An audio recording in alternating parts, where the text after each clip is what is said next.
السلام علیکم ورحمۃ اللہ وبرکاتہ نحمدہ ونصلی علی رسولہ الکریم اما بعد فاعوذ باللہ من الشیطان الرجیم بسم اللہ الرحمن الرحیم رب اشرح لی صدری ویسر لی امری واحلل عقدۃ من لسانی یفقہوا قولی رب زدنی علما رب زدنی علما رب زدنا علما اللہم فقہنا فی الدین رب یسر ولا تعسر وتمم بالخیر رب ارحمہما کما ربیانی صغیرا رب ارحمہما کما ربیانی صغیرا رب ارحمہما کما ربیانی صغیرا۔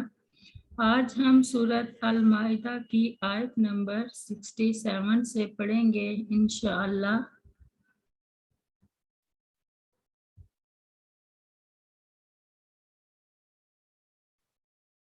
بسم اللہ الرحمن الرحیم۔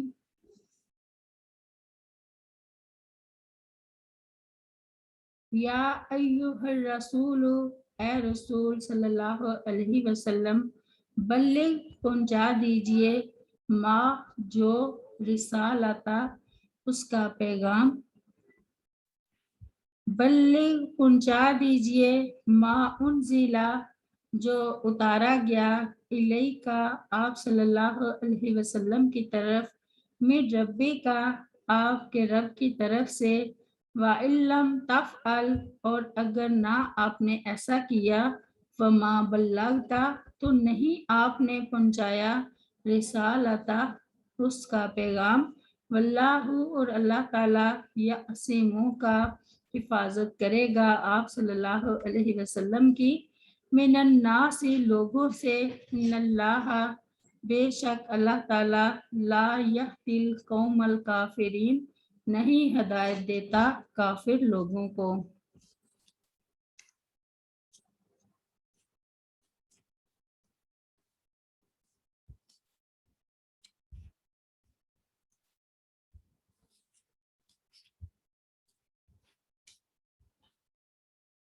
اس حکم کا مفاد یہ ہے کہ جو کچھ آپ صلی اللہ علیہ وسلم پر نازل کیا گیا ہے، بلا کم و کاست اور بلا خوف و لومتا لائم، آپ صلی اللہ علیہ وسلم لوگوں تک پہنچا دیں، یعنی بلا کسی خوف، ڈر اور ملامت گر کی ملامت سے۔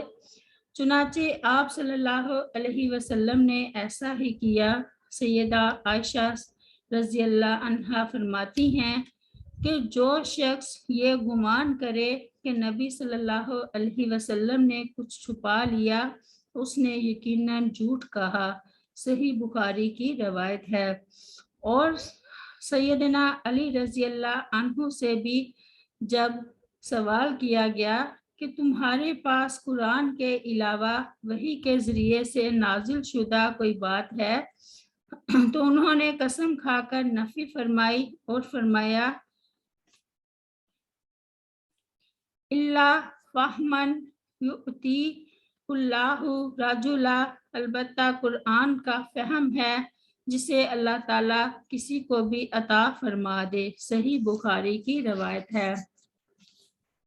اور حجۃ الوداع کے موقع پر آپ صلی اللہ علیہ وسلم نے صحابہ رضی اللہ عنہم کے 1,00,000 یا 1,40,000 کے جمع غفیر میں فرمایا، تم میرے بارے میں کیا کہو گے؟ انہوں نے کہا، نشہد انک قد بلغت وادیت ونصحت، ہم گواہی دیں گے کہ آپ صلی اللہ علیہ وسلم نے اللہ تعالیٰ کا پیغام دیا اور ادا کر دیا اور خیر خواہی فرما دی۔ آپ صلی اللہ علیہ وسلم نے آسمان کی طرف انگلی کا اشارہ کرتے ہوئے فرمایا، اللہم حل بلغت 3 مرتبہ، یا اللہم فاشہد 3 مرتبہ، کہ اے اللہ میں نے تیرا پیغام پہنچا دیا، تو گواہ رہ۔ یعنی اے اللہ میں نے تیرا پیغام پہنچا دیا، تو گواہ رہ، تو گواہ رہ، تو گواہ رہ، 3 مرتبہ فرمایا۔ یہ حفاظت اللہ تعالیٰ نے موجزانہ طریقہ پر بھی فرمائی اور دنیاوی اسباب کے تحت اس آیت کے نزول سے بہت قبل اللہ تعالیٰ نے پہلے آپ کے چچا ابو طالب کے دل میں آپ صلی اللہ علیہ وسلم کی طبعی محبت ڈال دی اور وہ آپ کی صلی اللہ علیہ وسلم کی حفاظت کرتے رہے۔ ان کا کفر پر قائم رہنا بھی شاید انہی اسباب کا ایک حصہ معلوم ہوتا ہے، کیونکہ اگر وہ مسلمان ہو جاتے تو شاید سرداران قریش کے دل میں ان کی وہ ہیبت و عظمت نہ رہتی جو ان کے ہم مذہب ہونے کی صورت میں آخر وقت تک رہی۔ پھر ان کی وفات کے بعد اللہ تعالیٰ نے بعض سرداران قریش کے ذریعہ پھر انصار مدینہ کے ذریعے سے آپ صلی اللہ علیہ وسلم کا تحفظ فرمایا۔ پھر جب یہ آیت نازل ہو گئی تو آپ صلی اللہ علیہ وسلم نے تحفظ کے ظاہری اسباب پہرے وغیرہ اٹھوا دیے۔ اس کے بعد بارہا سنگین خطرے پیش آئے، لیکن اللہ تعالیٰ نے حفاظت فرمائی۔ چنانچہ وحی کے ذریعے سے اللہ تعالیٰ نے وقتاً فوقتاً یہودیوں کے مکر و قید سے مطلع فرما کر خاص خطرے کے مواقع پر بچایا اور گھمسان کی جنگوں میں کفار کے انتہائی پرخطر حملوں سے بھی آپ صلی اللہ علیہ وسلم کو محفوظ رکھا۔ ذالک من قدرت اللہ وقدرہ بما شاء ولا یرد قدر اللہ وقضاءہ احد ولا یغلبہ وہو العزیز العلیم۔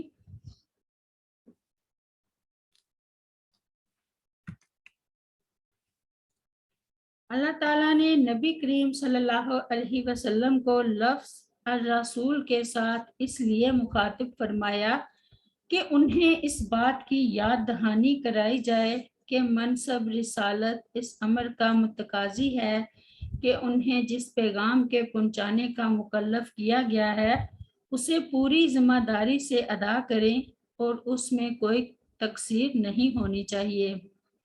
بلغ ما انزل الیک کے عموم سے یہ بات سمجھ میں آتی ہے کہ رسول کریم صلی اللہ علیہ وسلم پر اللہ تعالیٰ کی طرف سے واجب تھا کہ ان پر جو وحی نازل ہو رہی ہے اسے لوگوں تک بے کم و کاست پہنچائیں، اس میں سے کچھ بھی نہ چھپائیں، اور یہ اس بات کی دلیل ہے کہ نبی کریم صلی اللہ علیہ وسلم نے اللہ تعالیٰ کے دین کا کوئی حصہ خفیہ طور پر کسی خاص شخص کو نہیں بتایا جو کسی اور کو نہ بتایا ہو۔ اسی لیے سیدہ عائشہ رضی اللہ عنہا بیان کرتی ہیں کہ اگر کوئی شخص یہ کہے کہ رسول کریم صلی اللہ علیہ وسلم نے وحی الہی میں سے کچھ چھپا لیا تو وہ جھوٹ بولتا ہے، کیونکہ اللہ تعالیٰ نے فرمایا ہے یا ایھا الرسول بلغ ما انزل الیک من ربک، اے رسول پہنچا دے جو کچھ تیری طرف تیرے رب کی جانب سے نازل کیا گیا ہے۔ سیدہ عائشہ رضی اللہ عنہا بیان کرتی ہیں کہ اگر رسول کریم صلی اللہ علیہ وسلم نے کسی آیت کو چھپانا ہی ہوتا تو وہ اس آیت کریمہ کو تو ضرور چھپا لیتے۔ وَتُخْفِي فِي نَفْسِكَ مَا اللَّهُ مُبْدِيهِ وَتَخْشَى النَّاسَ وَاللَّهُ أَحَقُّ أَن تَخْشَىٰ۔ سورۃ الاحزاب میں اپنے دل میں وہ بات چھپاتا تھا جسے اللہ تعالیٰ ظاہر کرنے والا تھا اور تو لوگوں سے ڈرتا تھا، حالانکہ اللہ تعالیٰ زیادہ حقدار ہے کہ تو اس سے ڈرے۔ سیدنا عبداللہ بن مسعود رضی اللہ عنہ بیان کرتے ہیں کہ رسول کریم صلی اللہ علیہ وسلم نے ہمیں خطبہ ارشاد فرمایا۔ آپ صلی اللہ علیہ وسلم ایک چمڑے کے خیمہ سے پیٹھ لگائے ہوئے تھے۔ نبی کریم صلی اللہ علیہ وسلم نے فرمایا، خبردار ہو جاؤ، جنت میں کوئی داخل نہیں ہوگا سوائے مسلمان شخص کے، اے اللہ کیا میں نے تیرا پیغام پہنچا دیا؟ اے لوگو گواہ رہ کہ میں نے تیرا پیغام پہنچا دیا۔ سیدنا عبداللہ بن عباس رضی اللہ عنہ بیان کرتے ہیں کہ رسول کریم صلی اللہ علیہ وسلم نے اپنے اس مرض میں جس میں آپ صلی اللہ علیہ وسلم کی وفات ہوئی اپنے گھر کا پردہ ہٹایا۔ آپ صلی اللہ علیہ وسلم کے سر پر پٹی بندھی ہوئی تھی۔ کچھ ہدایات دینے کے بعد آپ صلی اللہ علیہ وسلم نے فرمایا، اے اللہ کیا میں نے تیرا پیغام پہنچا نہیں دیا؟ یہ جملہ آپ صلی اللہ علیہ وسلم نے 3 مرتبہ دہرایا۔ سیدنا جابر بن عبداللہ رضی اللہ عنہ بیان کرتے ہیں کہ نبی کریم صلی اللہ علیہ وسلم نے حجۃ الوداع کے دن اپنے خطبہ میں ارشاد فرمایا، تم سے میرے بارے میں پوچھا جائے گا تو کیا جواب دو گے؟ لوگوں نے جواب دیا، ہم سب یہ گواہی دیتے ہیں کہ بے شک آپ صلی اللہ علیہ وسلم نے پیغام رسالت کو پہنچا دیا اور نہایت خوش اسلوبی سے ادا فرما دیا، اور یہ کہ امت کی ہمدردی اور خیر خواہی فرمائی۔ اس پر آپ صلی اللہ علیہ وسلم نے اپنی انگلی مبارک آسمان کی طرف اٹھاتے ہوئے اور پھر صحابہ رضی اللہ عنہم کی طرف اشارہ کرتے ہوئے فرمایا، اے اللہ تو گواہ ہو جا، اے اللہ تو گواہ ہو جا۔ وَإِن لَّمْ تَفْعَلْ فَمَا بَلَّغْتَ رِسَالَتَهُ، یعنی اللہ تعالیٰ کے پیغام میں سے اگر کچھ بھی چھپا لیا یا پہنچانے میں سستی کی تو گویا سرے سے اس کا پیغام پہنچایا ہی نہیں۔ اس آیت میں ان لوگوں کی تردید ہے جو نبی صلی اللہ علیہ وسلم کے متعلق یہ کہتے ہیں کہ آپ صلی اللہ علیہ وسلم نے قرآن کی بعض آیات مسلمانوں تک نہیں پہنچائیں بلکہ صرف سیدنا علی رضی اللہ عنہ اور اہل بیت کو بتائیں۔ خود علی رضی اللہ عنہ نے ان کے اس باطل عقیدے کی تردید فرمائی۔ چنانچہ ابو جحیفہ کہتے ہیں کہ میں نے سیدنا علی رضی اللہ عنہ سے پوچھا کہ کیا آپ یعنی اہل بیت کے پاس کوئی اور کتاب ہے؟ تو انہوں نے فرمایا نہیں، مگر اللہ تعالیٰ کی کتاب یا کتاب اللہ کی وہ سمجھ ہے جو کسی مسلمان آدمی کو عطا کی جائے یا جو اس صحیفے میں ہے۔ میں نے پوچھا اس صحیفے میں کیا ہے؟ فرمایا دیت، قیدیوں کو چھڑانے کے متعلق احادیث اور یہ کہ مسلمان کو کافر کے بدلے قتل نہ کیا جائے۔ واللہ یعصمک من الناس، یعنی تم میرے پیغام کو پہنچا دو، میں تمہارا حافظ و ناصر ہوں، آپ کے دشمنوں میں سے کوئی آپ کا بال بیکا نہیں کر سکے گا۔ اس آیت کے نزول سے قبل صحابہ کرام رضی اللہ عنہم نبی کریم صلی اللہ علیہ وسلم کے ساتھ بطور محافظ رہا کرتے تھے۔ سیدہ عائشہ رضی اللہ عنہا بیان کرتی ہیں کہ ایک رات نبی کریم صلی اللہ علیہ وسلم سو نہیں رہے تھے، میں بھی آپ صلی اللہ علیہ وسلم کے پاس ہی لیٹی ہوئی تھی۔ میں نے عرض کی، اے اللہ کے رسول کیا بات ہے؟ آپ صلی اللہ علیہ وسلم نے فرمایا، اے کاش کوئی نیک صحابی آج رات میری حفاظت کرتا۔ ابھی تھوڑی ہی دیر گزری تھی کہ میں نے ہتھیار چھنکنے کی آواز سنی۔ آپ صلی اللہ علیہ وسلم نے دریافت فرمایا، کون ہے؟ آنے والے نے عرض کی، سعد بن ابی وقاص ہوں۔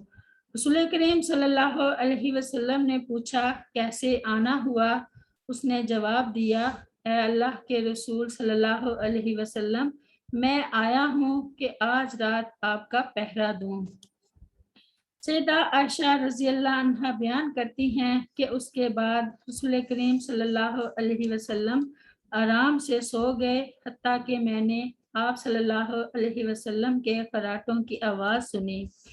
سیدہ عائشہ رضی اللہ عنہا بیان کرتی ہیں کہ نبی کریم صلی اللہ علیہ وسلم کے لیے پہرے کا انتظام کیا جاتا تھا، حتیٰ کہ جب یہ آیت نازل ہوئی، واللہ یعصمک من الناس، اور اللہ تعالیٰ تجھے لوگوں سے بچائے گا۔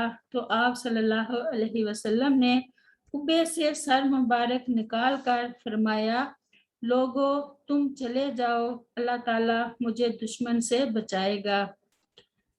آیت نمبر 68۔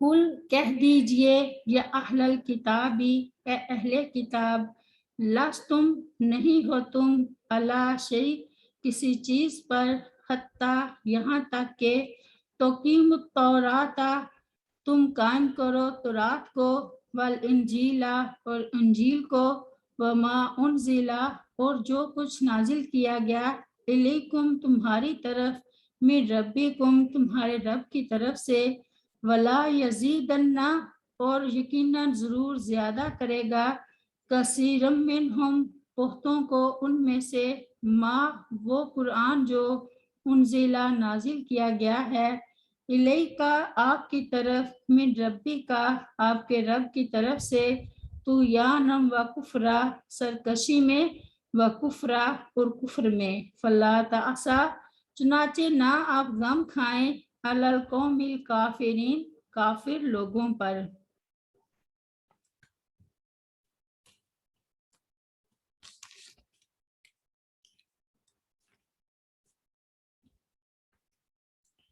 یہ ہدایت اور گمراہی اس اصول کے مطابق ہے جو سنت اللہ رہی ہے، یعنی جس طرح بعض اعمال و اشیاء سے اہل ایمان کے ایمان و تصدیق، عمل صالح اور علم نافع میں اضافہ ہوتا ہے، اسی طرح معاصی اور تمرد سے کفر و طغیان میں زیادتی ہوتی ہے۔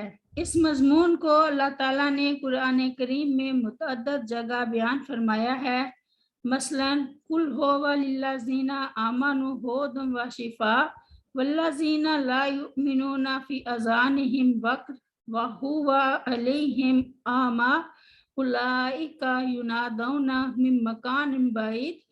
سورۃ حامیم سجدہ میں فرما دیجئے یہ قرآن ایمان والوں کے لیے ہدایت اور شفا ہے، اور جو لوگ ایمان نہیں لاتے ان کے کانوں میں گرانی یعنی بہرا پن ہے اور ان پر اندھا پن ہے، گرانی کے سبب ان کو گویا دور جگہ سے آواز سنائی دیتی ہے۔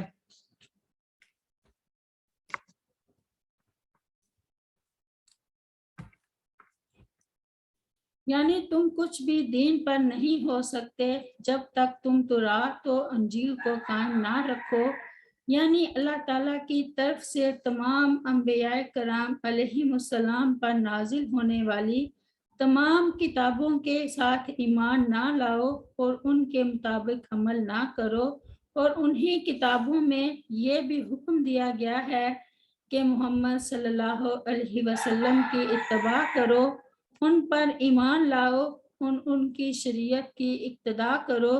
مطلب یہ ہے کہ اگر پورے طور پر ان کتابوں پر عمل نہ کرو گے تو نہ تمہاری کوئی حیثیت ہے اور نہ تمہارا کوئی دینداری۔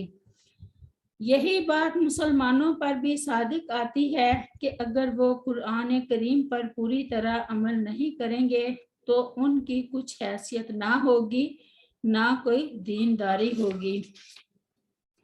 وَلَا يَزِيدَنَّ كَثِيرًا مِّنْهُمْ مَا أُنزِلَ إِلَيْكَ مِن رَّبِّكَ طُغْيَانًا وَكُفْرًا۔ ارشاد باری تعالیٰ ہے، وَنُنَزِّلُ مِنَ الْقُرْآنِ مَا هُوَ شِفَاءٌ وَرَحْمَةٌ لِّلْمُؤْمِنِينَ وَلَا يَزِيدُ الظَّالِمِينَ إِلَّا خَسَارًا۔ سورہ بنی اسرائیل میں، اور ہم قرآن میں سے تھوڑا تھوڑا نازل کرتے ہیں جو ایمان والوں کے لیے سراسر شفا اور رحمت ہے، اور وہ ظالموں کو خسارے کے سوا کسی چیز میں زیادہ نہیں کرتا۔ رب اغفر لی ولوالدی ولمن دخل بیتی مؤمنا وللمؤمنین والمؤمنات سبحان ربک رب العزت عما یصفون وسلام علی المرسلین والحمد للہ رب العالمین۔ السلام علیکم ورحمۃ اللہ وبرکاتہ۔